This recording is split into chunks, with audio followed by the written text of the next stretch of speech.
Welcome back to the Andy Beshear Podcast.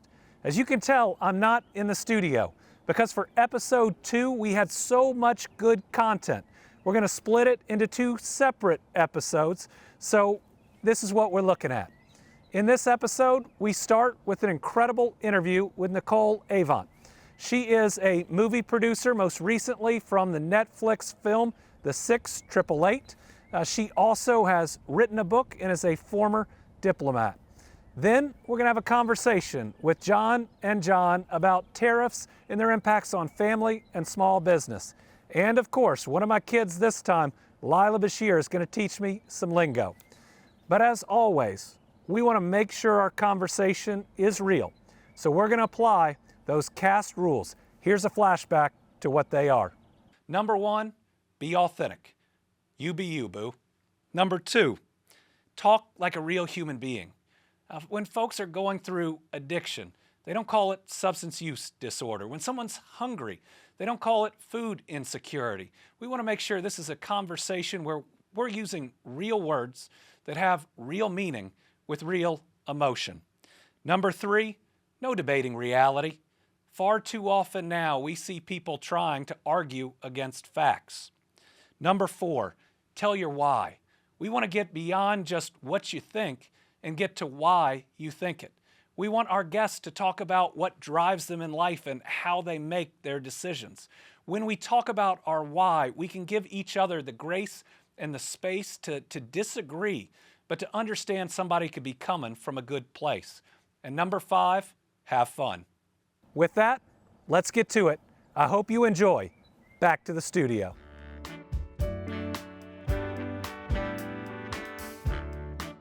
Our second ever guest on the Andy Beshear Podcast is Nicole Avant. Nicole is a movie producer, an author, a former diplomat, and so much more. She's been on The Daily Show, The Jennifer Hudson Show, The Sherry Show, and now the Andy Beshear Podcast. Nicole, welcome to the show. Thank you. Thank you for having me.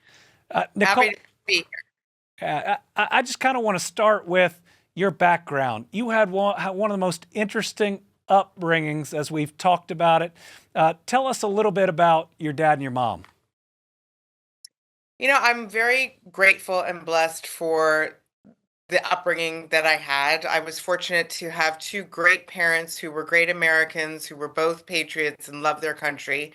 And they knew the blessings that came with being an American and wanted me to make sure that I experienced as many blessings as possible. My father grew up in Jim Crow, North Carolina, born 1931, segregation, the worst of times in America, but he still believed in himself and he believed in his soul and he believed in the soul of so many other people. And that's why he worked so hard to make sure that everyone had their rights, that everyone was able to at least get on the mark and run their race. He was very big about everybody deserves the right to run their race.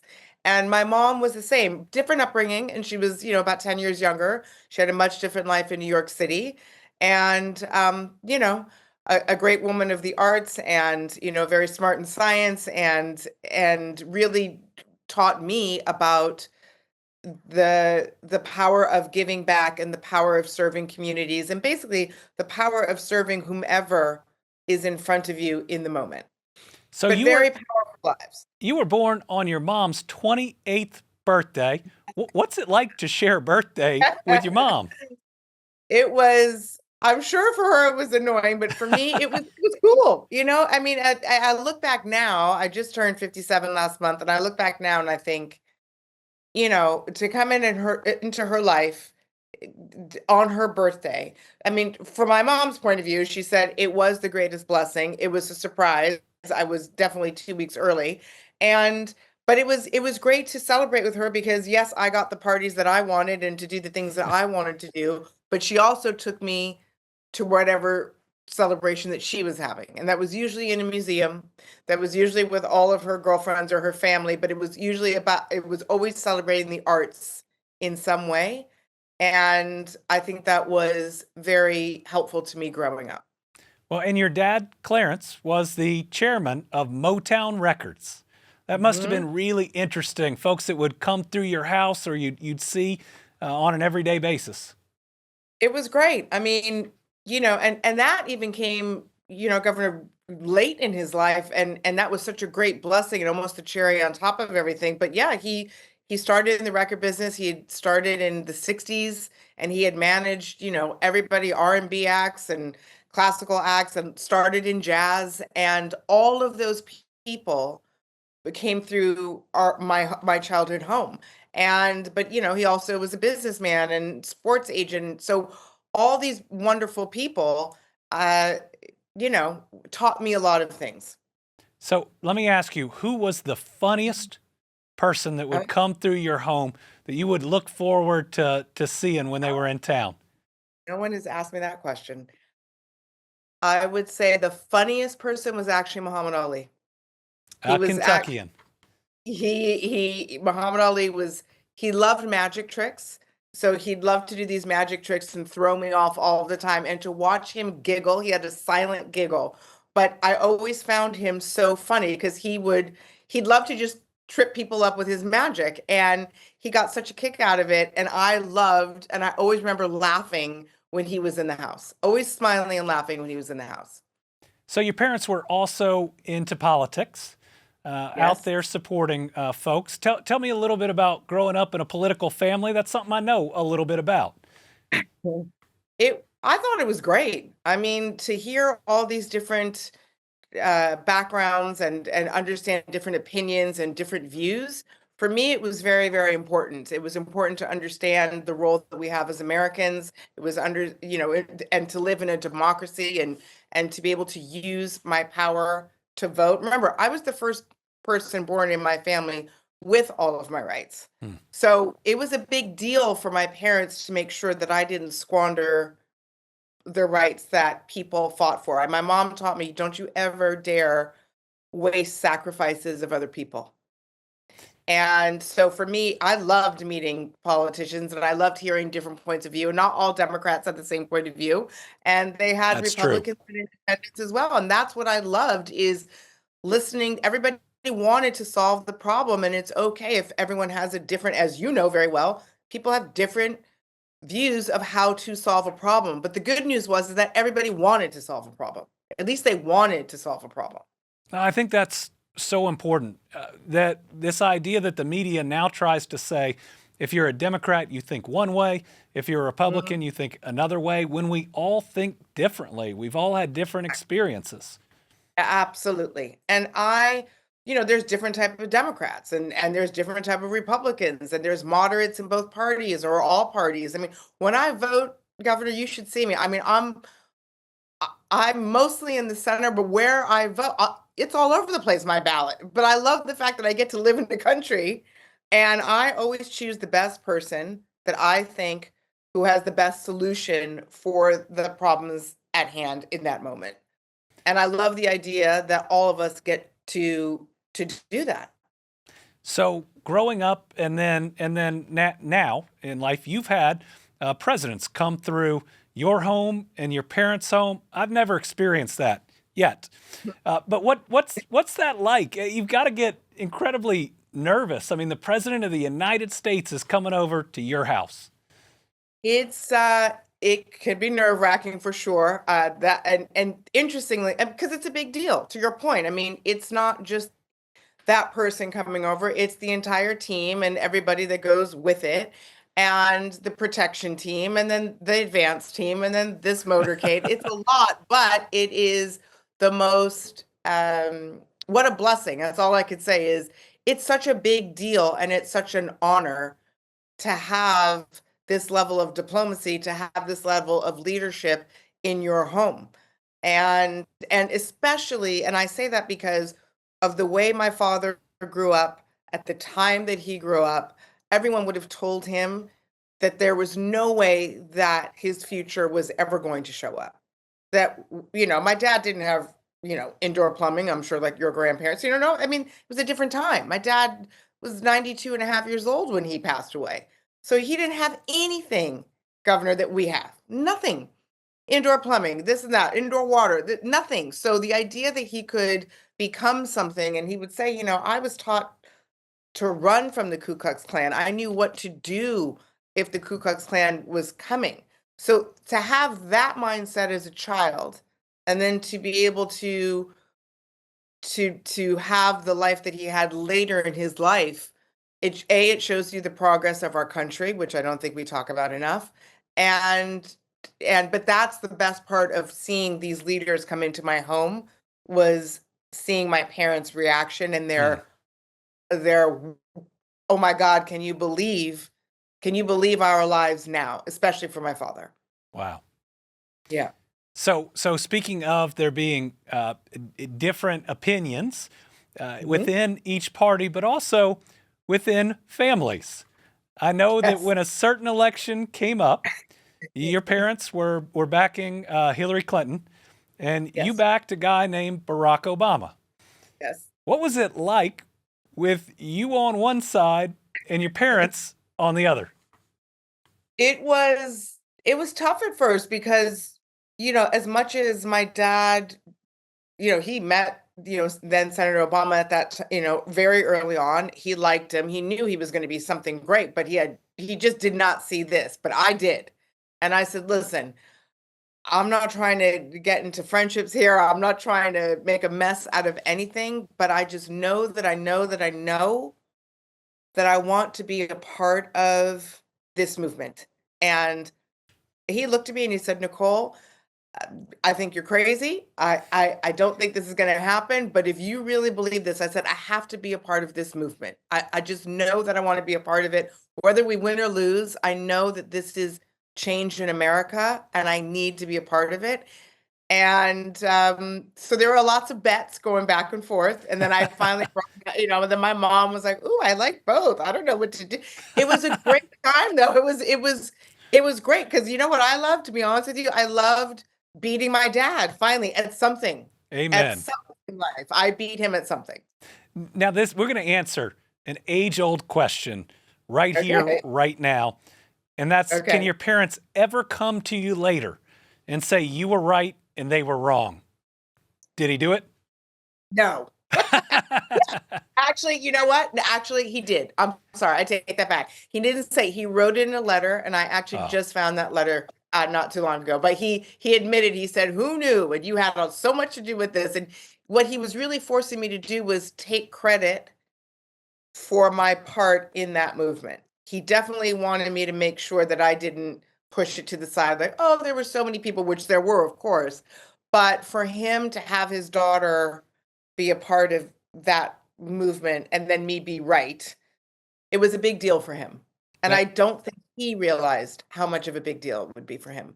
Well, and I'm sure you were feeling what I sometimes feel. We crave credit, especially from our parents, and then it makes us really uncomfortable. Yes, 100%. That's exactly it. It makes it's true. We crave it, and then it's okay, okay. Okay, it's enough. So after President Obama gets elected, you serve as his diplomat, U.S. ambassador to the Bahamas. Now, most people that are downloading this podcast, me included, have never been an ambassador. Tell us what it's like. Oh, I thought it was the greatest experience of my life so far. I can say that hands down. I mean, to be able to meet so many people from around the world, my whole entire dip corps was incredible, my diplomatic corps. But more importantly, Governor, for me, it was being in the embassy and leading the embassy, but with a team and having this great team in place and people that I would have never really encountered before because we have such different lives, right? So the DEA agents and the border agents and everybody that I would sit around and we would work together as a team, they are still very good friends of mine. But we all would laugh saying, I mean, they were so afraid of me, to be honest with you. I mean, when they found out that I was coming to be the ambassador, one of them told me, he said, "Oh my God, we thought, great. Here's this tree hugger from Los Angeles. All she's going to do is talk about climate change. This is going to be a disaster." And they didn't realize that I was very, very focused on law enforcement and that they were going to be my friends and that we were going to work together side by side and that I was going to really support them. And that was a big surprise for me too, just going into the Bahamas, because everyone thinks, oh, it's the Bahamas. What a great post. You could do nothing. And that's the opposite. It is a law enforcement post. And my team there at that time was the best of the best. Now, you've also now produced movies, and Mhm. recently produced the 6888, a Yes. great film on Netflix, was up for a number of awards. And I know for you, this was a journey. So tell us a little bit about that journey. Yeah, it was, so the 6888 is a story that came to me through my fellow producers about the all-female, all-black battalion that fought in World War II. And the beauty of the story for me, because it was such a special journey, I had just shown my mom the sizzle reel that was given to me about this film. And so we had no director, no writer, no nothing. And she said to me, "You have to do this movie. You have to tell this story. This is so important for the American people to understand that these women helped win World War II." And so then, long story short, as you know, I hired Tyler Perry to write and direct, and he did a brilliant job. And Kerry Washington starred in it, and she did a brilliant job. The whole cast was great. And then come full circle, the night that my father transitioned over, showed him the final cut of the 6888. So we were able to watch the movie that he told me I must finish after my mom died. And I said, the last thing I want to do is produce a movie or write a book. And he goes, you're going to do both, because you have to keep living, because life is going to throw you crap all the time. But you have to make a decision on how you're going to respond to any adversity. And so the beauty for me, Andy, was, we were nominated for every category in the NAACP Image Awards, and we won every single award. And we were nominated for an Oscar for Best Song, and that was beautiful. And so Mhm. for me, it was kind of a full circle moment and a journey that I started with my mom saying, please go do this, make this film, and ended with my father showing him the final result. Well, and for some of that to come out of trauma. Yes. As we're filming this, it's been 2 years and 1 day since I lost my friend Tommy in a mass shooting at Old National Yes. Bank. And we've talked a Remember. little bit about loss, you losing your mom to a murder during a home invasion. Now, how do you pick yourself up? How do you dig out of and not let one terrible moment overwhelm so many amazing memories? Well, I had to, believe me, I wanted to. You get something so traumatic happens, and the first thing is you go into self-preservation, you go into survival mode. And it was also a decision, Andy, that I had to make. I had to make a decision that I was going to stand in my faith, and that I was going to trust God, and I was going to trust life, and I was going to move forward. Now, even though I made that decision, doesn't mean that days weren't hard, just like Yeah. you. Doesn't mean that grief didn't show up and almost take you down. Doesn't mean any of that. I always tell people you have to, for me, what helped is using the word and. I was grieving. I was sad. I was emotional. I was confused, angry, and I still chose to move forward. Hmm. I chose to allow life to, I knew that, that life was still good and that life was still worth living, and that I had a life to live, and that I wanted to very much honor my mother's soul, which is why I wrote Think You'll Be Happy. And that's really what it was, but it always went back to the Yeah. decision, and I never felt guilty about the grief, but I also knew that I had to decide I'm not going to allow the grief to take me down and take me out of the arena of life. Well, I think that's so important that you don't deny yourself the grief. You don't deny the anger that you have to go through, but that doesn't mean that you don't keep living and pushing forward. Exactly. Now, Exactly. yesterday I needed time. I needed time to be sad, Right. and to recognize that I wasn't going to be sad, for 5 days in a row. But that day, Now That's that's right. where I was, and how grief is so tricky. In that, Yes. 2 years. It's been 2 years and a day, but sometimes it feels like it's been 20 minutes, Right. and some days it feels like it's been 20 years. Yep. And to try to give myself space not to feel guilty about that, either when it creeps up on you, or when it's not present for some of those moments. 100%. I couldn't agree with you more. And I'm sure you found it too. You don't know when the memory, Hmm. you don't know when something's going to set off a memory about your loved one, about whomever crossed over, whether tragic or not. You just don't know. And when it does, just like you said, it could happen 2 years ago. My mother was 3 years and 3 months ago. There are certain days where it's something just, I can hear a song, I can look at a photo, I can hear someone's laughter, and something reminds me of her, and it takes me right back. And I need a moment. But we have to remember that and it's okay to give ourselves those moments because it's a human experience. And I think a lot of people do not want to, we all want to avoid grief as much as possible, but it's very difficult because that means you're avoiding life as much as possible. We're all going to grieve in very different ways. You could lose a job that you love and be falsely terminated or wrongly terminated or something, and you love it and you're going to grieve. And it's okay. And I wonder if one of the challenges that we're facing in our country right now, with some of the anger and division and the rest, is that we haven't let ourselves grieve after a pandemic took so many lives. I mean, we all know Very good. multiple people that aren't here with us, Right. but it seems like we're supposed to act like it never happened I agree with you. and never talk about it. Mhm. And I think we see all these manifestations that are out there, whether it's people lashing out against other people or pretending that things didn't happen or that facts aren't Right. facts. And That's right. I wonder if maybe one of the things that we need to do as a country is to come back and say, yes, the pandemic happened, and yes, we lost a lot of people. I think it's a great point, and I actually haven't heard anybody else mention that. So kudos to you because you can't have this pandemic that we had and so many things during the time of the pandemic when our nation is, everyone's arguing with each other but to your point, people are dying, people are hurting, people are exhausted. God bless all the people on the front line, whether they're nurses or doctors or people on the ground or all first responders. God bless every single person who put their lives in jeopardy to keep all of us safe. And then it just was over and we didn't even discuss it as if it just didn't happen. Yeah.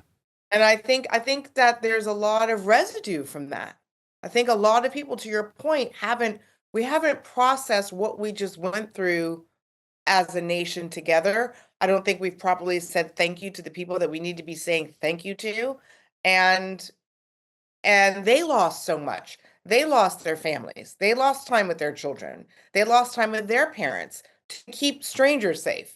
And I think there's such honor in that. And I don't think that was really, I don't think they were given their flowers for sure. And what I saw in especially those healthcare heroes and first responders was people living out their faith. And that's what I want to talk about Yeah. next. Because in this podcast, we try to get to our why. What actually drives us. Because I'm convinced if people had conversations where they talked about their why, we could find a lot more common ground. And I think your and my why is our faith. Yes, absolutely. So And tell me how your faith has driven you, whether it's through hard times or through opportunities, and how we make sure that those opportunities are available for so many. everybody else, yeah. Because look, I'm grateful that my mother especially raised me to be a woman of faith and to lean on not my own understandings, but the understand, to just lean on God all the time and lean on and trust life. I mean, my mom's whole point was you have to be able to trust life and have faith that when things don't make sense and when things are unfair, unjust, or what have you, that the universe you have to allow the universe to figure it out. You're not going to figure out anything. But I'm telling you, I wouldn't be sitting here today and I wouldn't have made the movie that we just discussed or written the book that we just discussed without having my faith and without believing in a power bigger than me and my creator. It's just extremely important to me. And to your point, through the good times and the bad times. On the mountaintop, I'm always praising God, and in the valley, I'm still praising God. And I am asking for guidance, and I'm asking for divine intelligence, and I'm asking for divine direction. But no matter what, I'm always grateful and thankful and appreciative for every single thing that I have. And that is faith of not knowing. You just know that you know that you know that you're not going to drop. You're not going to fall through the floor. You that's what I mean about standing in my faith. Everybody that called me after my mom was murdered, the first thing I would say is everyone would say, "How are you?" My reply was, "I'm standing in my faith." Didn't mean I felt good, didn't mean I wasn't confused, didn't mean I'm standing in my faith. And I love the way you depend on your faith because I've seen you and your state go through challenging times, and you can tell the leader who has faith, and all of a sudden you're able to lead with some other energy, and and you want to benefit every single person. And I think a mistake that's been made by leaders, by those in politics, is to stop talking about faith.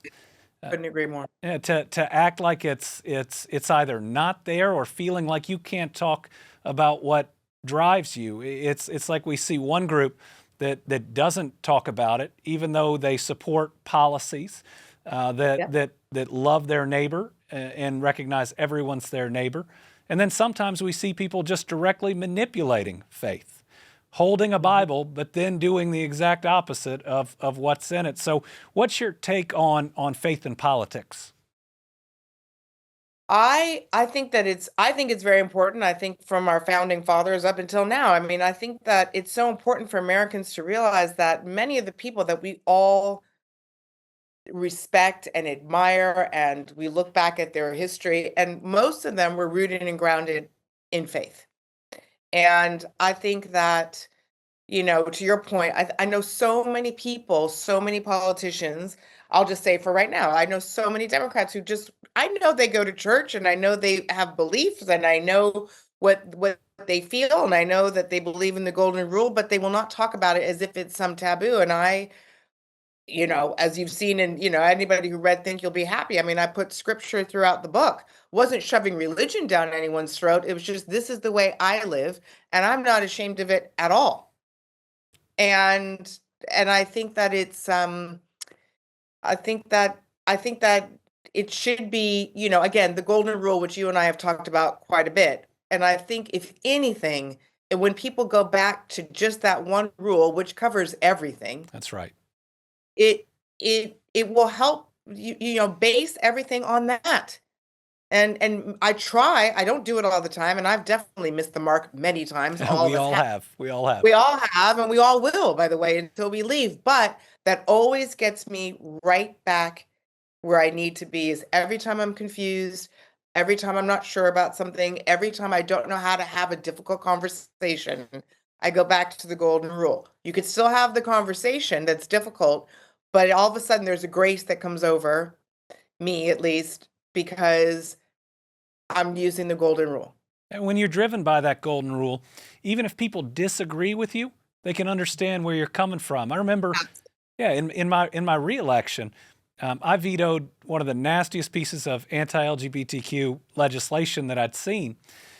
And when I explained my why, it was, my faith teaches me that all children are children of God, and that those children are my neighbors. And I want them to know that somebody cares about them and respects them and will stand up for them. And I still remember the next day, somebody walked up to me and I thought, oh my goodness, I know what's coming here. And he stuck out his hand and I shook it and he said, I'm not sure I agree with you, but I know you're doing what you think is right. Exactly. And I think that when the more people that know people's why, and if they believe they're at least trying, even if they disagree, I've had it too, where I don't really agree with this, but I understand your why, and I know that your why is coming from a good place. So we typically like to end interviews on a slightly lighter note. So in your film, you have one very well-known actor named Oprah Winfrey. Yes. What was it like having Oprah Winfrey on set? And do you have a really good Oprah Winfrey story? Oh gosh. Oh, I have a lot of good Oprah stories. I mean, first of all, to answer your first question, to have her, whether it's on set or anywhere, I mean, she's just, she's a pro. I mean, she's Oprah. So she's going to bring her full self to whatever she does. So it was an honor to have her in the 6888. And, I will say, I will say that the one thing that people don't realize truly how funny she can be and serious at the same time. Do you know what I mean? I mean, she's focused, she's driven, she's all these things. Everybody looks at her as this, but she's really just one of the coolest, kindest, funniest, down to earth people I have ever spent time with, honestly. And I don't know if I have a specific story, but I mean, every time I'm with her, I feel lighter, I feel brighter, I'm always laughing. And even through a difficult conversation, she'll come back to a truth in a way, and she'll bring you down to your knees in truth, but she'll find a way to still make it light after, no matter what you've just discussed. If you played Oprah Winfrey in poker, who would win? Oprah. If you had a debate with Oprah Winfrey, who would win? Ooh, me. All right. And Maybe. what about chess? She'd win. Well, Nicole, thank you so much for joining the Andy Beshear Podcast, for sharing your why, for being so real. These are the type of experiences that we want people to have and to process all the craziness of this world in conversation between friends just like we had. Thank you. Thank you for having me.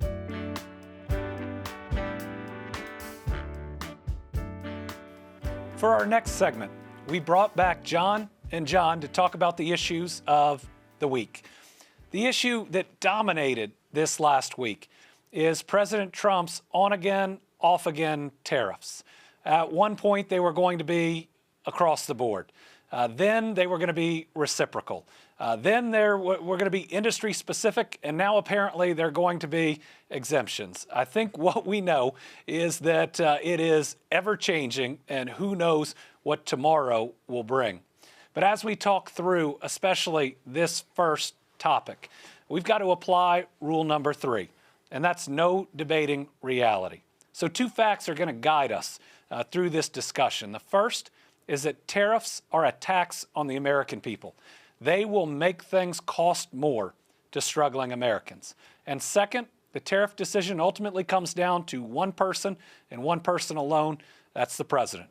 So with that, John, you run a small business. Yes. And advise a lot of people that run small businesses. What are you hearing about these tariffs? Well, the calls I've been getting have a lot to do with support industry and what those small businesses are and what these tariffs are going to trickle down and do to their organizations. A lot of people don't realize that whether they're small manufacturing, whatever they are, where they get a lot of those supplies, a lot of the parts that they put together to build things, typically are not all manufactured in the U.S. So while they feel they're here and they're a manufacturer, they're getting pieces and parts in that are going to cost anywhere from 20% to over 100% more. So a lot of those employers now are starting to struggle with, how do you start to handle that reality? I mean, you've got so much stuff on your shelf for a period of time until that back inventory starts to run out. And then how do you move forward from there? Raise your pricing. But what you just said, is that this is going to be passed on in some form or fashion. Then how are we going to be able to absorb that in the workforce at the same time? How can you run your business if business slows down? You're having to pay more for what you're getting in, and then a lot of what it costs everyone every day to live keeps going up. And we start the conversation this way because while the media talks a lot about big business, right, the backbone of America is small business.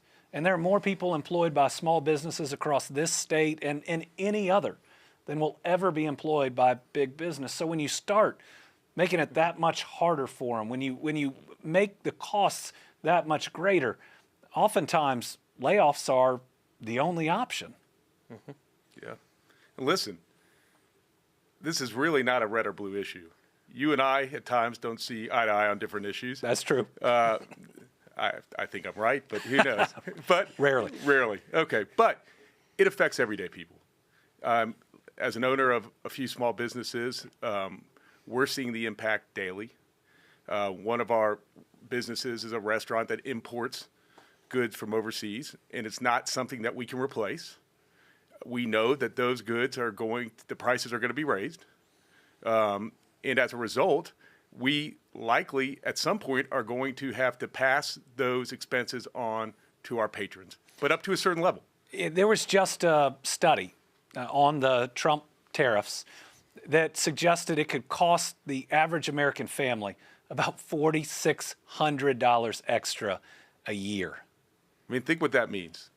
That could be a deductible for insurance.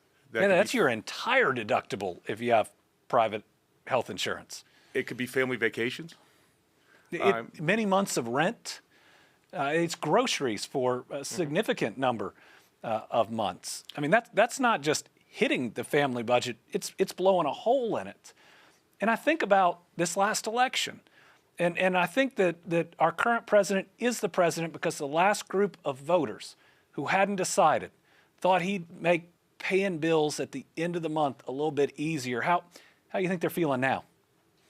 Well, I can go back to my early years in my career, and it was working a lot with the senior market. And I can think back, and probably one of the most rewarding times in my career by far was helping people. And when they would come in over 65, helping them save some money, whether that was $20, $30, or even if it got to $100 a month.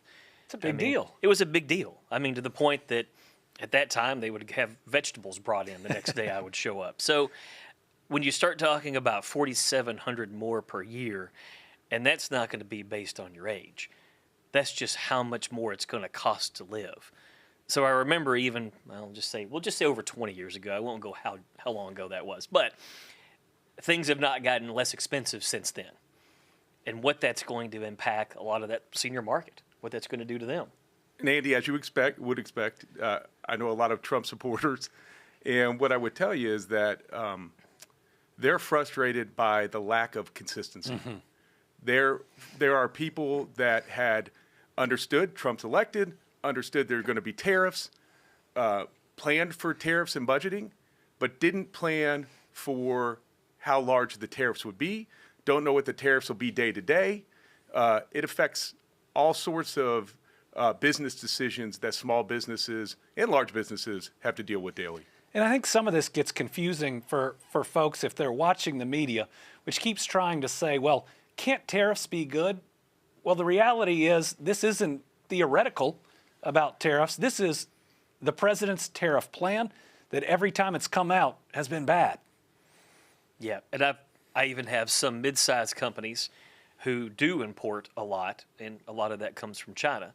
And there's no time for them to change to do any manufacturing here. I think that's so important. You know, it takes 2 to 5 years to build a factory, and depending on how sophisticated it is, it can take longer than that, or at least on the long end of that range. So the idea that we can use this punitive measure, we are going to make things cost more so that people will build things in the United States, means we're going to go through 3, 5, or more years than that of pain. That $4,700 a year times 3 to 5, I mean, how many people don't make it? Well, and that pain is going to come down to, you know, if you're on the front end, if you have containers in the water right now, and you know you're going to be facing 10, 15, 20, $30 million worth of tariffs, and it's happening, and you have to have a material to put out and keep employees. Or if you're a young couple with a kid on the way. Mm-hmm. I was just reading about the costs of different things, whether you need a specific formula for your child, whether it's the car seats or others, things that are not made in the United States right now. It's not going to be next month. And so to think about taking all of us back to that time. You have 3 kids, you have 2, I have 2, and Winnie. When I think back, it was always straining budgets at that point. And we did it. We loved them and we wanted them to have the very best, but I can't imagine adding that extra stress as a young couple that now with this joy coming your way, things are going to be that much more expensive. Every day. Things will be changing every day. The other thing is, and I know we've talked about this in the past, if you're focused on one country, that's one thing. But almost globally going after everyone and then hoping you can negotiate with each one does not at times seem like a model that could work. I worry about that. Yeah. I worry what it's going to do to not just global stability, but global security. The idea that we pushed South Korea and Japan into making a deal with China is really concerning. You know, a lot of our global security has been based on our relationship with Europe and what's going on right now there. I mean, you even look at how our federal government is kicking Canada. I mean, talk about a country that's been loyal and a great friend to the United States, going into virtually every international conflict with us, whether we were right or not. I mean, kicking Canada, where so many states, it's their number one trading partner, I think to most Americans just doesn't make sense. Yeah. I agree. And speaking of Canada, one thing I was going to ask you is, Canada obviously is a large importer of our bourbon here in Kentucky. Are you seeing or hearing anything from the bourbon industry about how it's affecting them? Yes, absolutely. And it's not just that there are reciprocal tariffs from Canada making bourbon more expensive in Canada and thus maybe fewer people buying it. It's that they are so hurt by the attacks, so hurt by this 51st state rhetoric, which, by the way, they would have more electoral votes than any other state. I'm not sure people have thought that through. But they're so hurt by this disrespect of their own nationality that they're pulling bourbon and other American products off the shelf entirely. Wow. And I worry about the repercussions and how long they could last about damaging that relationship and so many others. Yeah, because it's one thing to try to overcome the tariffs, continue to make your product and put it across whatever lines we have to in various countries. But if you send it to those countries and all of a sudden they're just not going to put it on the shelves, your price doesn't matter because you can't sell it. And I guess I'd kind of close on the conversation, going back to something John said, that this isn't a red or a blue, a D or an R, and that's what we've tried to talk about in this podcast, right? Not things being put into a box, but real discussion and real analysis. You know, both Mitch McConnell and Rand Paul have come out saying not just tariffs are bad, but that fact that they are a tax on the American people.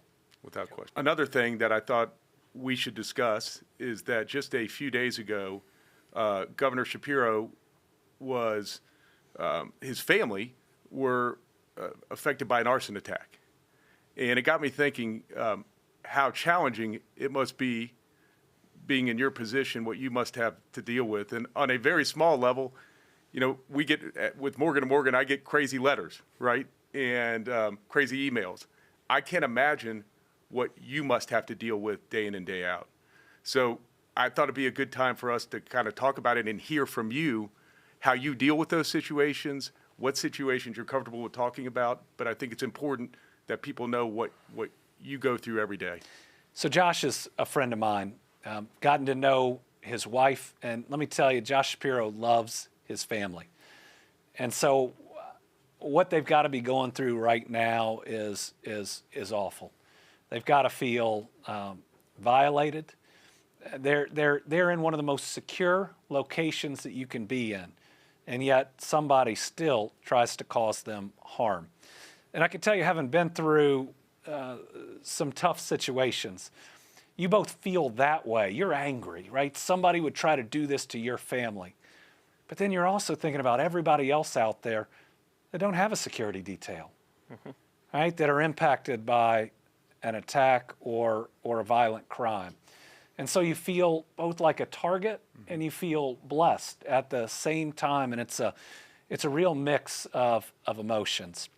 Now, during the pandemic, we had a number of threats, and still have some today. I know there was the day that a armed group of so-called militia went through all the barriers in the front of the Kentucky governor's mansion and pounded on the doors and the windows. Wow. My kids played on the other side of those and demanded that I come out.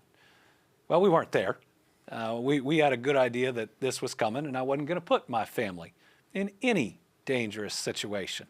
And so when they realized I wasn't home, they went to another part of the Capitol and they hung me in effigy.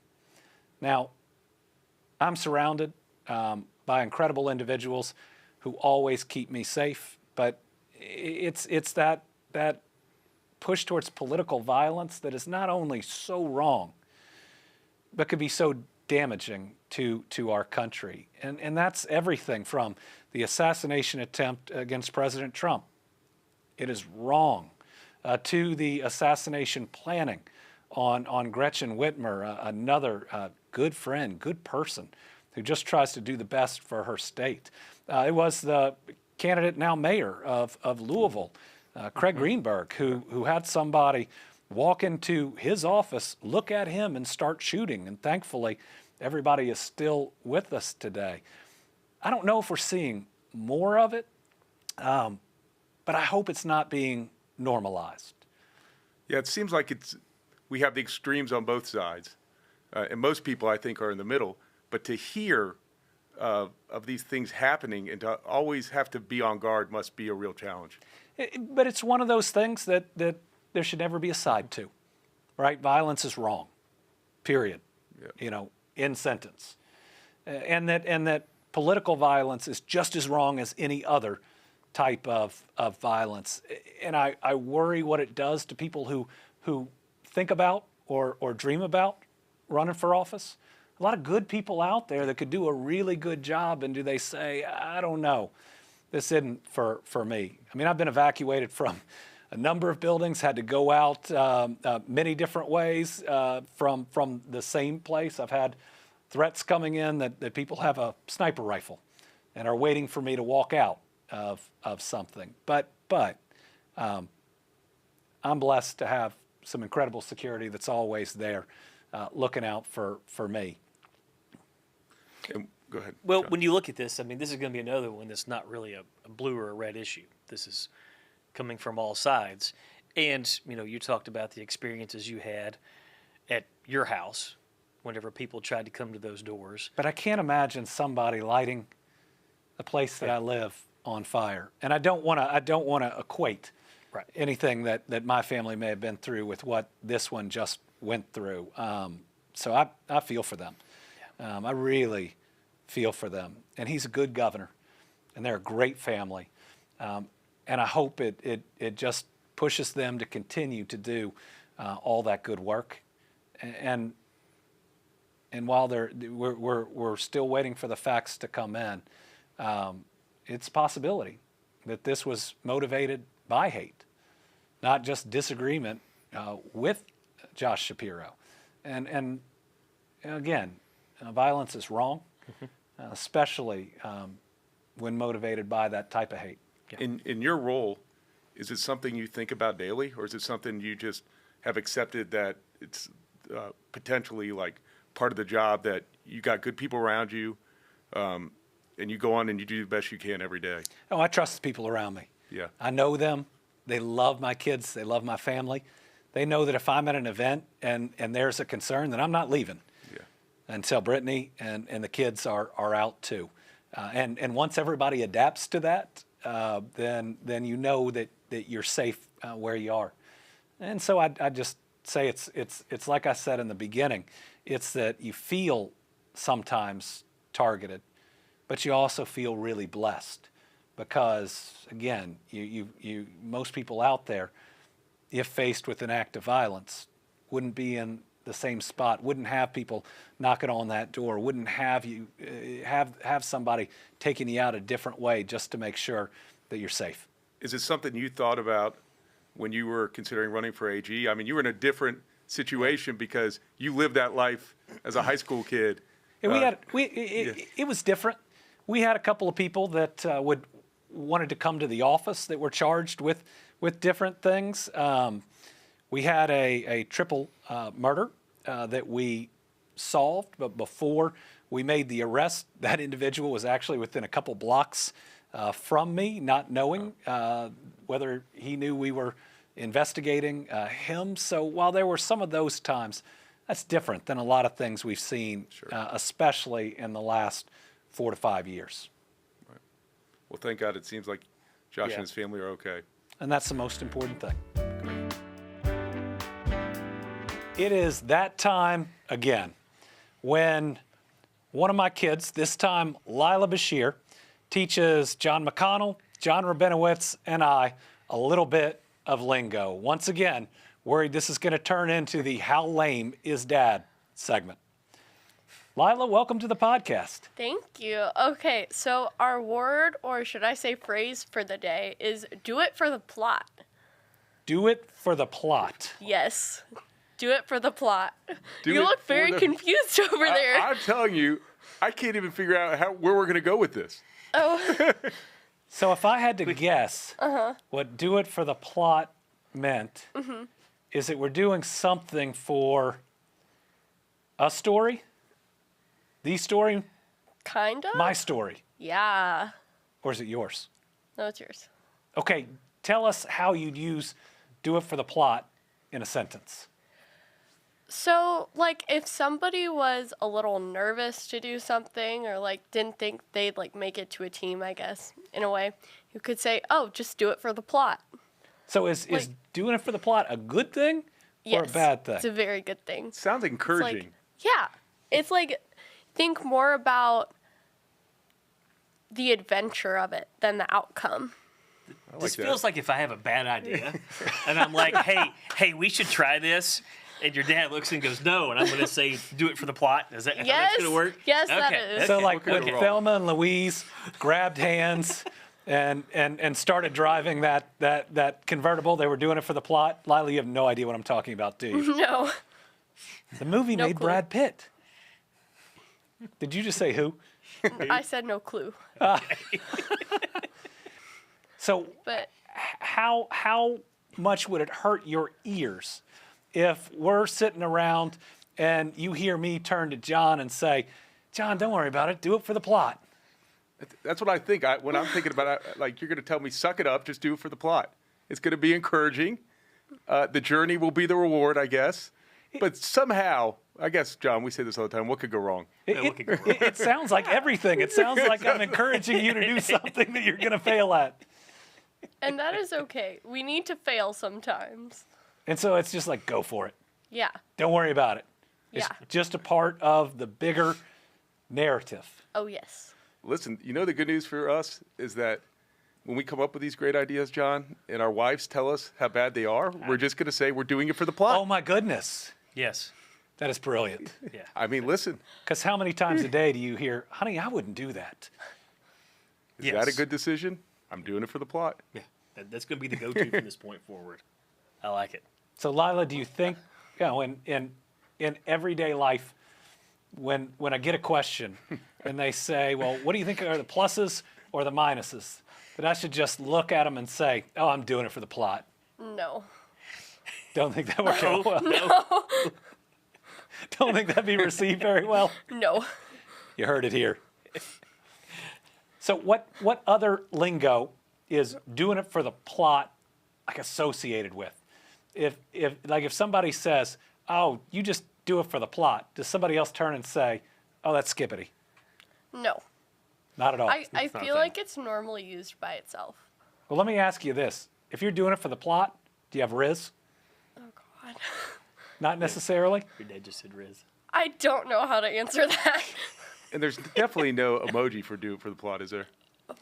Would you Oh no. The little one that does like that? Is that would you, Oh, would you okay. ever like if you're gonna try wearing something totally new and different, but you think it might be a risk, can that be doing it for the plot? Sure. Like if it doesn't turn out to be drip, instead if it's a fail, what is the opposite of drip? Don't ask me questions. I'm Well, listen, we did it for the plot. We did it for the We did it plot. for the plot.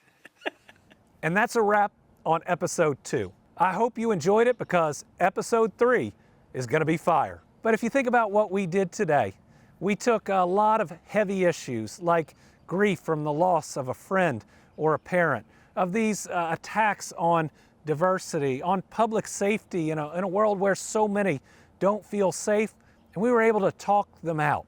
Just think about what our world and what our country could be like if we could all come together and do the same. I'm looking forward to those future episodes, and on each one, we're looking at bringing you that special, interesting guest, even if you haven't heard of them before. And then we'll talk about the issues of the week before, the week to come, and as always, I'm gonna invite family or friends on, and well, they'll probably make fun of me, but I hope that we'll all laugh doing it. See you next time. Thanks for tuning in. Be sure to subscribe at Andy Beshear Podcast on all major social media platforms.